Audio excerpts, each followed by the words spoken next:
There is a darkness in humanity that has manifested itself in a lust for blood throughout the ages.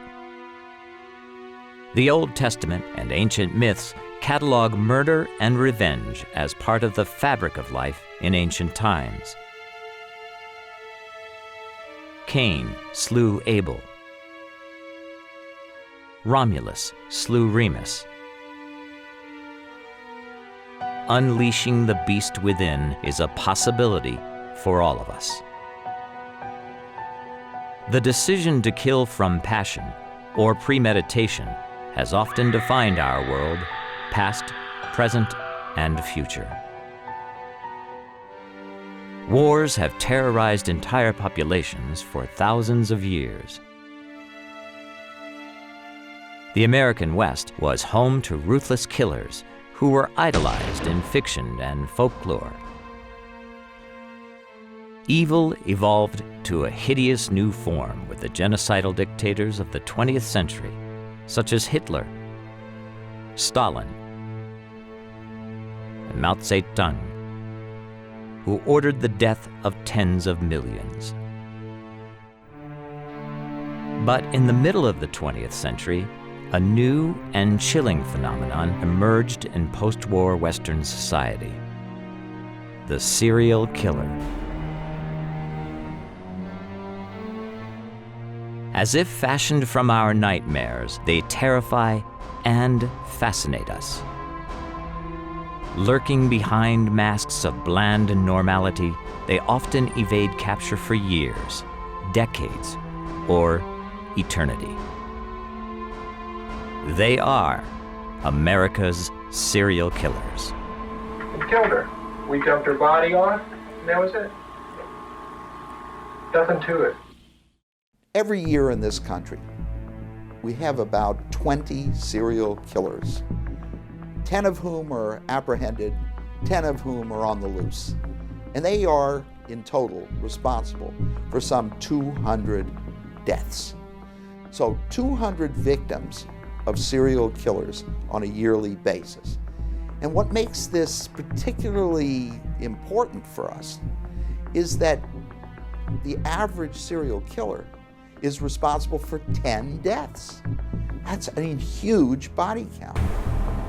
America's Serial Killers, Portraits in Evil, will strip the covers from a world of profiling and forensic science as we expose America's most brutal serial killers.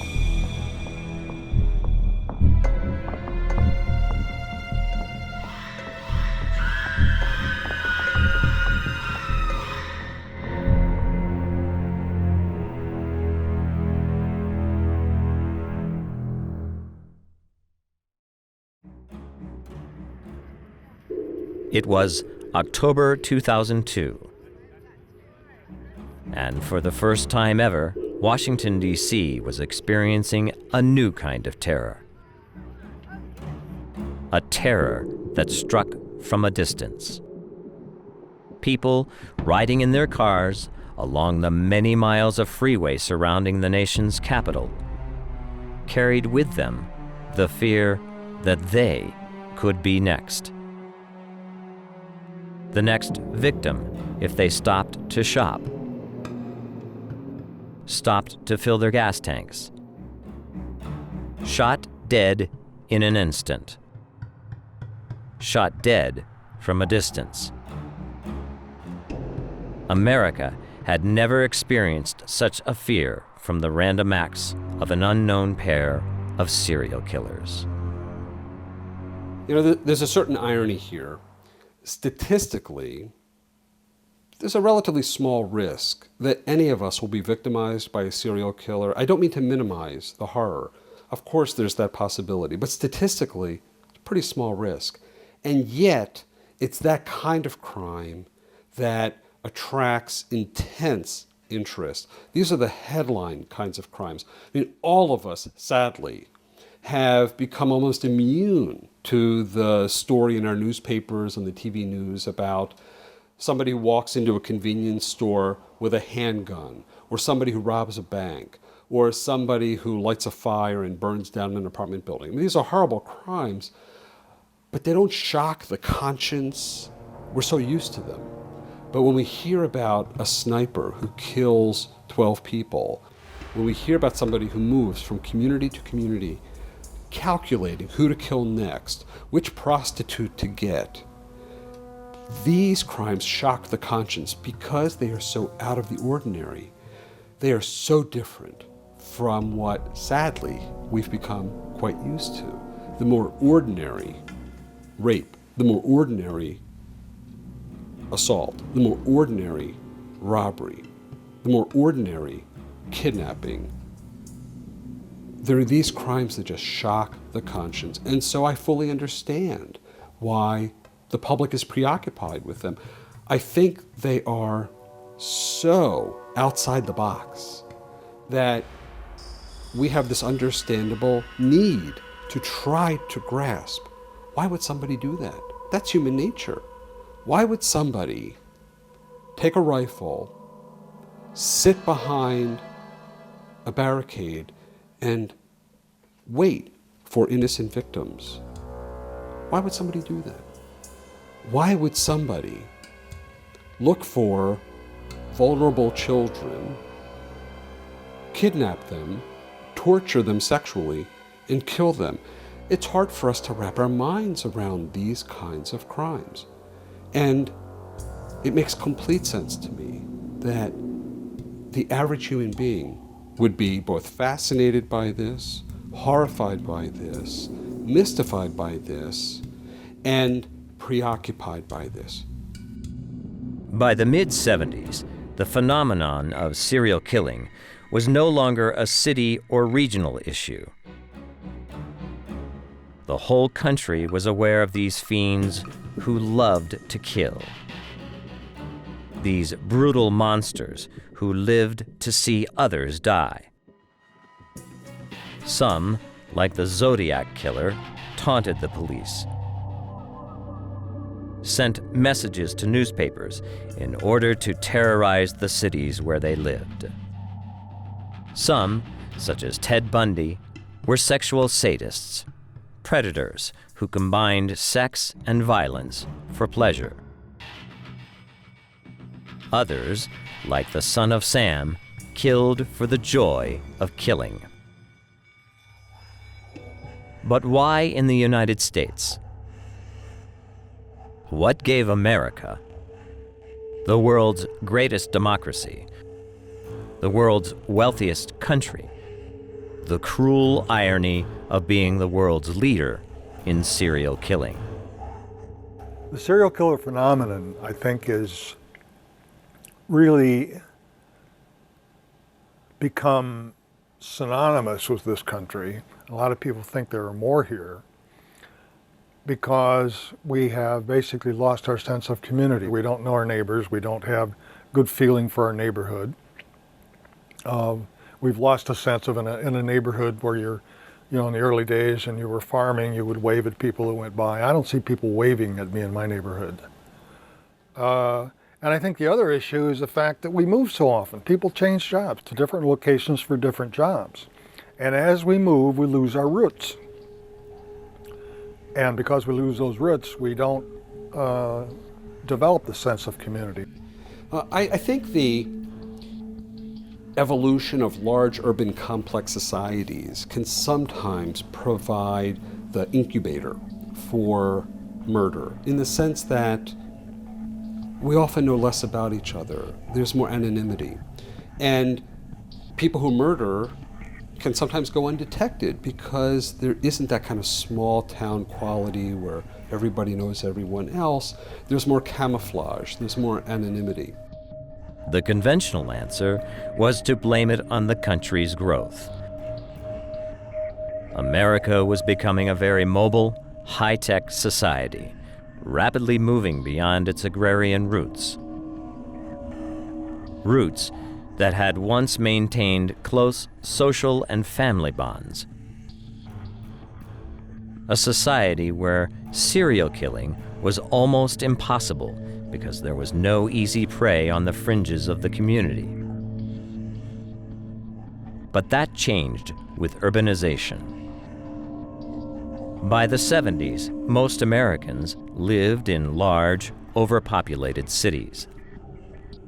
But the answers to why America in the 70s and beyond produced so many serial killers wasn't simply that we now lived in large cities. Many criminologists saw that serial killers had entered the American consciousness through newscasts and newspapers. But the electronic media had then gone farther. The media had taken the sex and violence and turned it into drama. Almost overnight, the idea of serial killing had become a part of our fantasies. You also can't deny the role of the media. Now, I'm not a big believer in, hey, you watch a serial killer crime on TV, you go commit one. I don't necessarily believe there's a causal relationship there. Maybe in some cases, maybe. But more than that, I think what it does is it distributes the notion. Maybe you're a mixed up person with a lot of hatred and a lot of negative feelings, and you've been casting about and expressing it in a lot of different ways. But then you watch a crime drama where somebody commits some sort of act and you yourself derive some satisfaction out of vicariously experiencing the act they committed. Maybe that makes you more likely to go and try and commit the act. Perhaps by reading about serial murder, by seeing it on TV, you develop a fantasy that, let's face it, I think the centerpiece of a lot of this crime is fantasy fulfillment. Okay? You think about it, you think about it, you think about it, you think about it, you live it, you live it, you live it, and suddenly the thing that was purely imagination, you desire to see that fleshed out in reality. Once serial killing became known, once it saturated the American family and home, the fantasy became a reality for some people. Sometimes this steady drip, drip, drip exposure to violence in movies and television may increase the likelihood because there's this sense of familiar. And when things are familiar, sometimes we imitate. Sometimes we're influenced by that. But if one has seen this kind of footage for years and years and years, there may not be anybody out there saying, go kill the person you don't like. But in that person's psyche, in their bones, there's this familiarity. I think that's it. I think there's a familiarity with violence in this culture that implicitly may send a signal to somebody with violent instincts. You have permission to kill. So anonymity within the type of society America had become was no longer an adequate explanation. Serial killing was too well known. It had achieved its own notoriety, its own celebrity. I mean, there was recently a case in California where a young kid killed his classmate and probably would have gone on to kill others. And his motive was he wanted to become a serial killer. I think he was only 10 or 11 years old. So this is getting to our youth as well as older people. And it's not a very good message to get out there. They're glorifying a very serious and, in many cases, it's a very, very gory, if you will, crime. Americans had come to accept serial killing as a reality, and in a morbid way, looked forward to the next sensational case. And they got it with the buddy killers. A new psychological twist to these demented murderers. It is easier to work out the MO and signature of a lone serial killer, how he works. He is alone, a despicable murderer who wants to be in control of his victims. However, a pair working together introduces a much more complex psychology, derived from the relationship to each other as well as to their victims. Even so, it is a complexity that mirrors the same need for control and dominance over their victims. With those type of situations, you have somebody usually that's dominant and somebody that's a little bit more submissive in the pairing, and the one that's dominant decides what they're going to do and who they're going to do and all that, and the submissive one basically does whatever the dominant one tells him to do. California is a large slice of paradise with a little something for everyone. Tall redwoods, snow-covered peaks, sandy beaches, and a highway system that connects all of it. The dark side of this paradise is that its freeway and street system provides the perfect mobility for sadistic buddy killers to find victims. Two of the most evil and prolific buddy killers to use this road system to their advantage were Angelo Buono and Kenneth Bianchi, aka the Hillside Stranglers. They were cousins and fit the first of criminologist Dr. Jack Levin's reasons for how killing teams come together. When people think of serial killers, they think of loners. Well, nothing could be farther from the truth there. Lots of them have relationships with a spouse or a partner. They live with their wives and children. Many of them hold a full-time job, have lots of friends. But about 25 to 30% of all serial killers actually murder in teams. They kill with a partner, with a cousin, a good friend, a lover. They kill together because there's some kind of chemistry that they don't have when they're alone. Kenneth Bianchi was born in 1951 in Connecticut to an alcoholic mother. After dropping out of college, he became a security guard and supported himself with petty thefts of the businesses and homes he was supposed to protect. He drifted to stay out of the clutches of the law and only settled down in 1977 when he finally arrived in Los Angeles and began hanging out with his cousin, Angelo Buono. Buono was older by 17 years. In trouble with the law from an early age, he was now a pimp. Wore fancy clothes, jewelry, and impressed Bianchi with tales of getting as many women as he wanted and, quote, putting them in their place, close quote.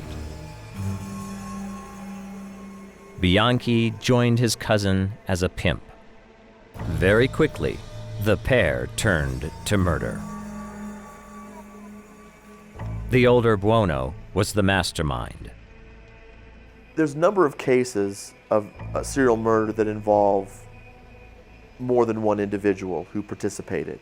And the Hillside Stranglers are a classic example of two men whose aberrations dovetailed nicely and allowed them to pursue their common interest in killing in raping and killing these women.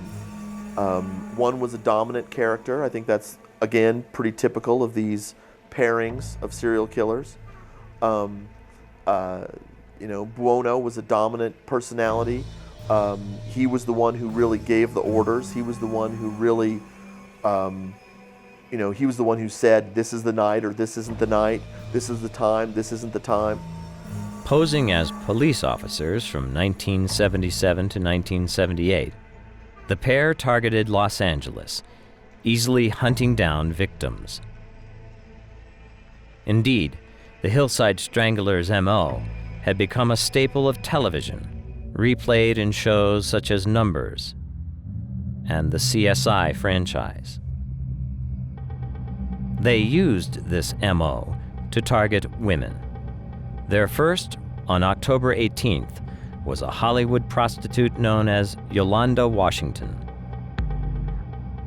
They killed roughly once a week after that, dumping their victims' lifeless bodies on hillsides around Los Angeles, hence the name, the Hillside Stranglers.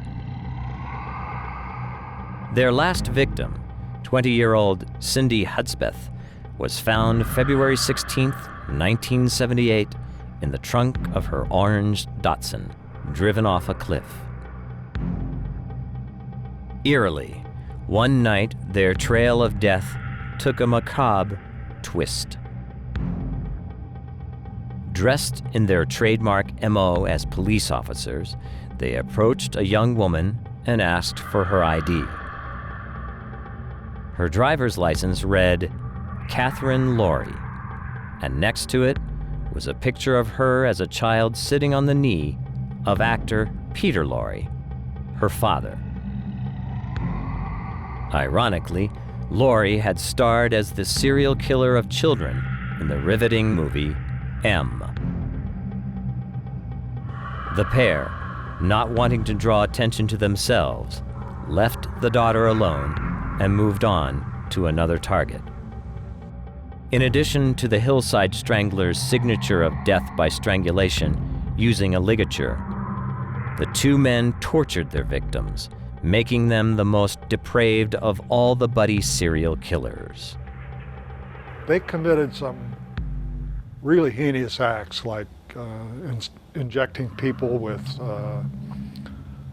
boric acid, doing transfusions on people, and then trying to stuff all kinds of cleaning chemicals besides boric acid into their system, putting a bag over their head and putting a vacuum cleaner on the bag, basically suffocating the victim. I mean, these are pretty horrific ways for people to die. So they came up with some doozies. In 4 months, they killed at least 10 women and perhaps scores more. But no one in law enforcement could figure out who they were or where they would strike next. The killers were too mobile, and Buono, the mastermind, was too smart. Then it all changed. Angelo Buono gave up killing, and bizarrely, this would lead to his capture and the undoing of their perverted buddy system. Without his cousin's leadership, Bianchi was lost. Bianchi, on the other hand, left LA and goes up to state of Washington and works as a security guard, winds up killing 2 people and leaves a very, the whole killing was very amateurish, and he was discovered very rapidly. He had access to the home where the victims had obviously been killed, even though they'd been stuffed in a car and dropped in a ravine. Later, they got information on him, they had witnesses. So he was easily caught. Sentenced to death in the state of Washington, Bianchi turned on his cousin in order to save his own life. Buono was tried in California and found guilty. The presiding judge, Ronald M. George, declared at the end of the trial that he would have imposed the death penalty without a second thought for Buono's heinous acts if the jury had allowed it. Buono got life in prison, and Calipatria State Prison is where he died of a heart attack in 2002. Bianchi is currently serving a life sentence at the Washington State Penitentiary in Walla Walla. Criminologist Jack Levin has met with Kenneth Bianchi. Their interaction was a startling glimpse into the mind of a serial killer. I interviewed Ken Bianchi, one of the Hillside Stranglers, a man who had killed 12 women and girls in Los Angeles and also Bellingham, Washington. When we met, he shook my hand in an appropriate way, you'd think, but he gripped it so tightly that I really thought I was going to scream. And I was thinking about that very hard handshake, and I was thinking, look, there are lots of people in this world who have a very hard handshake, and they're very nice people. But knowing that Ken Bianchi had killed 12 women, knowing how much he craved power and control, suggested to me that that grip that he had on my hand was meant to send me a message. Look, pal, you may have your PhD and all that, but as long as you're here with me behind bars, I'm still in charge of things, and don't you forget it. The cousins were out of action, but California wasn't out of danger. Indeed, the state was rapidly becoming murder central in the perverted world of buddy serial killers. In Northern California, a pair of survivalists, Leonard Lake and Charles Ng, had built a chamber of horrors for raping, torturing, and killing their victims. All of it caught on videotape. Lake, abandoned by his mother when a child, turned his anger into a pathological hatred of women. Ng, on the other hand, was an ex-Marine who desperately sought a father figure. He easily fell in with Lake and his absurd plan to build a compound of underground bunkers to house women as sex slaves for the aftermath of World War III.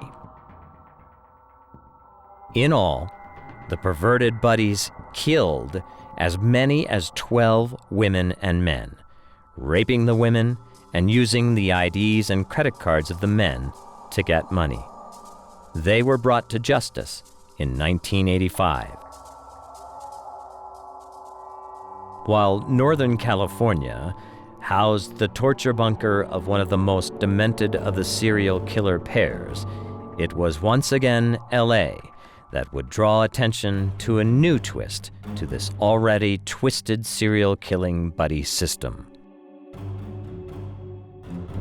This time, a woman and her lover traveled LA's streets and highways to kill.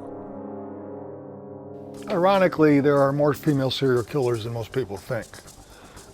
They frequently team up with a male serial killer. They're not always on their own.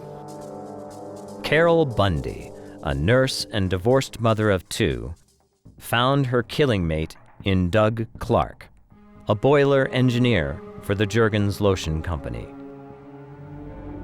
Together, they teamed up as the Sunset Strip Killers. As crazed a duo of serial killers that ever stalked the streets of America's cities. Starting in the spring of 1980, Bundy and Clark went on a murderous rampage through the City of Angels, a rampage that would leave 6 dead. The first victims were discovered in June, 2 women, both killed with the same signature. A gunshot to the head, a gun purchased by Carol Bundy. This was followed by the tragic murder of Exie Wilson. Her head, chopped from her body, was discovered days later in an ornate wooden box. Quickly, the bodies began to stack up, each killed by a bullet to the head. 5 women in all, prostitutes and teenage runaways, women from the fringes of society. The easiest victims.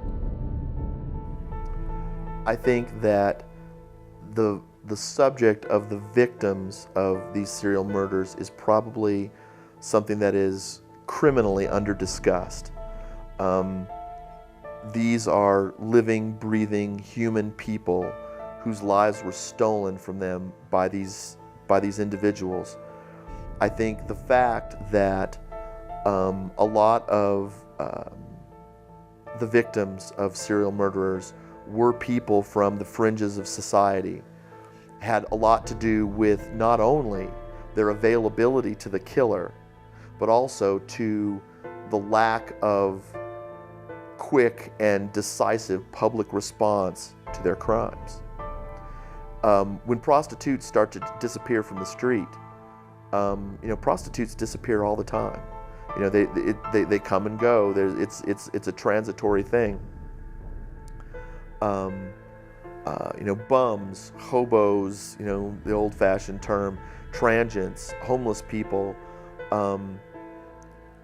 are easy targets for people who desire to commit these kinds of crimes, and the access to them is greater, the ability to get control of them is greater, and over time, depending on the killer's own pathology, the notion of them being missing is significantly lessened. You look at people, at serial killers who did not kill prostitutes or people on the fringes of society. Those cases got a lot of attention, and very quickly. The case was finally solved when police nabbed Carol Bundy for the murder of Jack Murray, a one-time lover who she shot, stabbed, and beheaded in the back of his van. Confronted with the evidence of her guilt, Bundy implicated her partner, Clark, and Clark returned the favor. The lovers turned on each other like the animals they were. Doug Clark, the Sunset Strip killer, is on death row in Los Angeles. He claims that it was his partner, Carol Bundy, who had killed 9 people. Maybe she did, maybe she didn't. We'll never know because she's no longer alive, so she's not going to confess. But Doug Clark can make a case if you listen to him. Plenty of people believe it. Carol Bundy, a truly despicable serial killer, died in prison of heart failure in 2003. The decade of the 70s proved that the highways and byways of California, in fact, those of the entire nation, provided ample opportunity for couples cruising and killing. 2 of the worst buddy serial killers were Gerald and Charlene Gallego. Born in 1946, Gerald was bad from birth, and by the time he was 6, he already had a list of sex offenses. In 1977, he met Charlene Adele Williams, and a year later, they began their tour of killing. From September 1978 to November 1980, Gerald, with his wife Charlene's help, cruised the Southwest's highways, picking up victims. Before police brought them to justice, Gerald raped and killed 9 women and shot 1 man while Charlene drove their van.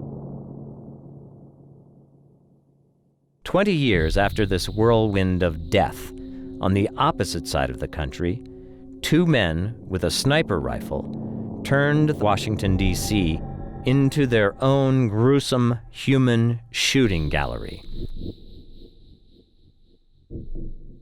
Dubbed the Beltway Snipers by the press, John Allen Muhammad and Lee Boyd Malvo would hold the nation's capital hostage for 23 days. They formed the classic older man and younger man serial killing team.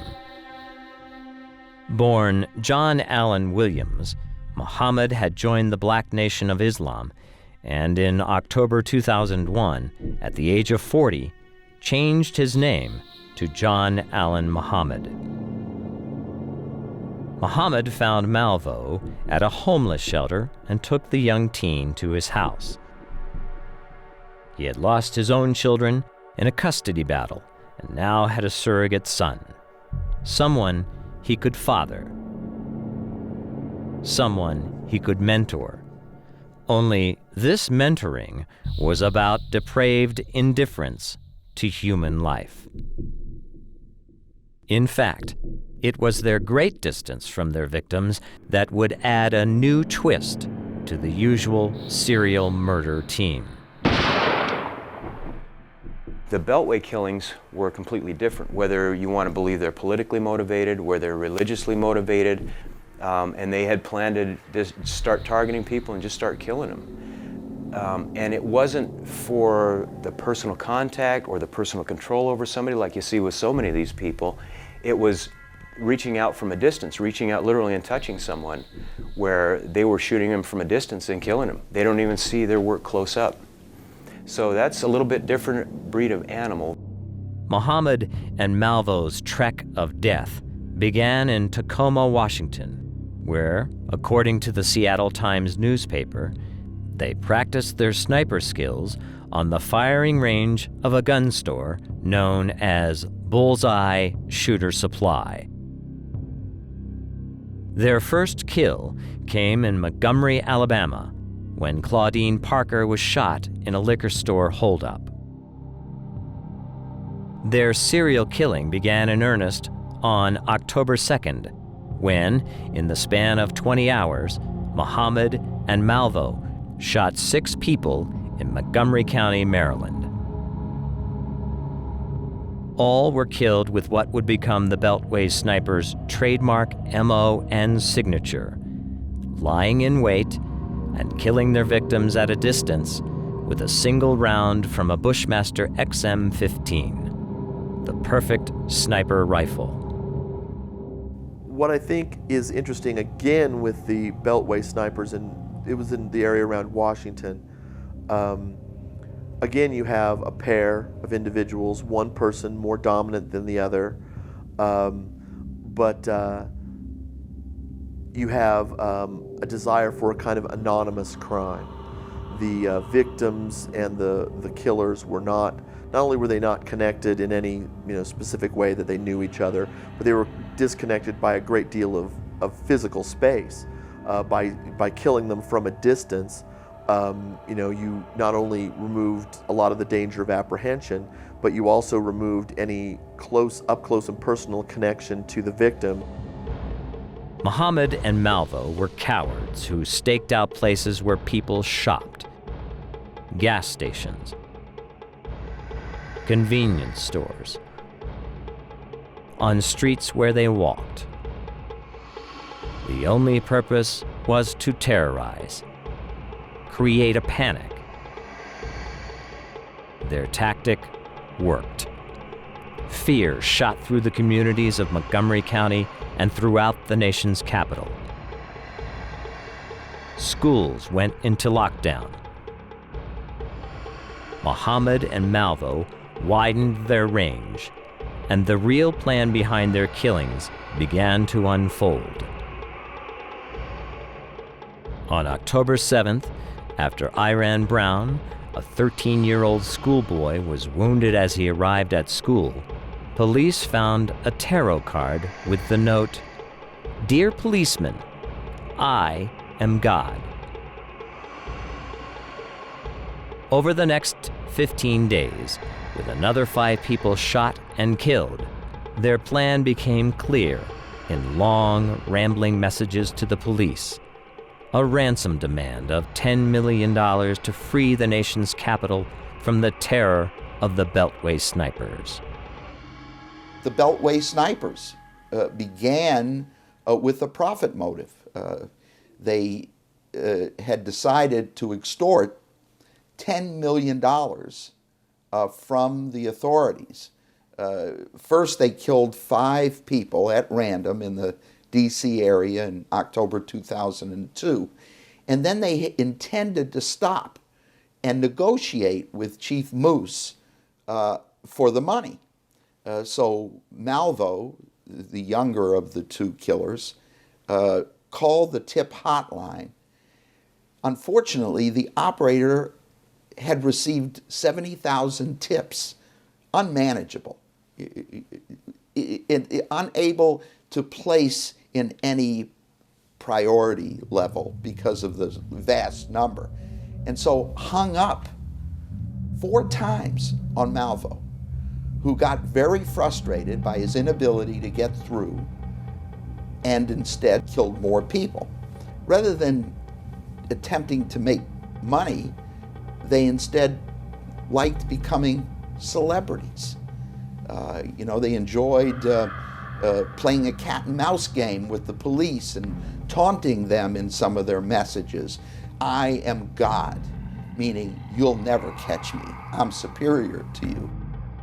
But they weren't gods, and their tirade of terror would not last much longer. The police now knew the make and model of the car, a blue Chevy Caprice. On October 24th, they found John Allen Muhammad and Lee Boyd Malvo sleeping in their car. At last, the nightmare was over. At trial, prosecutors introduced exhibits showing that Muhammad and Malvo planned to emulate the Islamic jihadists and terrorists of 9/11. One was a portrait of Saddam Hussein labeled as a protector. Another was a father and son portrait of Malvo and Muhammad with the words, "We will kill them all, jihad." There are these cases where you find 2 perpetrators working together. There's a psychiatric term for this that sometimes fits. It's French, folie à deux, the folly of 2, the craziness of 2. And what I've found is that in some instances, you find this kind of circle the wagons mentality where you have a very influential offender and a very impressionable offender. The latter taken under the tutelage of the former, for example. Often somebody who's very needy, who wants or needs a father figure. And you find these 2 individuals who view the world from the perspective of their own little bubble, and they seem to have convinced each other that they need to kill, that they want people to suffer, and they feed each other's twisted perception and rationalize the murders. It's almost as if they are enveloped in this twisted worldview where their wish to kill, their need to kill, is insulated from the more common sense understandings that the rest of us have about why that would be so horrible. At trial, Lee Boyd Malvo testified that the motive for their murders was political. Muhammad was going to use the $10 million to train an army of homeless young boys who would then spread out through the nation, terrorizing its cities and sending America into panic and chaos. A distorted worldview common to cults and among pairs of serial killers. Everybody's familiar with cults, cult phenomena. We're used to thinking of cults as large groups of people who share a religious belief or a political belief. Well, in my mind, sometimes when you find pairs of killers, it's almost like a cult phenomenon where there's this narrow view of how the world works that's limited to this pair, these 2 people. It's very cult-like, but it's in the form of 2 people, not a large group of people. The psychology, in some ways, I think is very similar. As for John Allen Muhammad and Lee Boyd Malvo, many states wanted them to stand trial, but Virginia and Maryland got the honors. In the fall of 2003, Muhammad and Malvo were each found guilty of murder in Virginia. only Muhammad got the death penalty, having gained, for a moment, celebrity status. And the celebrity function was carried out simply because their images were on the cover of all of our news and celebrity magazines around the country. They became big shots. They were the national anti-heroes that they had hoped to become. In the 21st century, there are more serial killers operating than ever. But with the saturation of crime dramas depicting these murderers, it seems impossible to draw the large media attention they once had. Indeed, Americans inured to the horrific acts of Jeffrey Dahmer and the impersonal sniper attacks of Muhammad and Malvo have become desensitized to what had once been sensational crimes.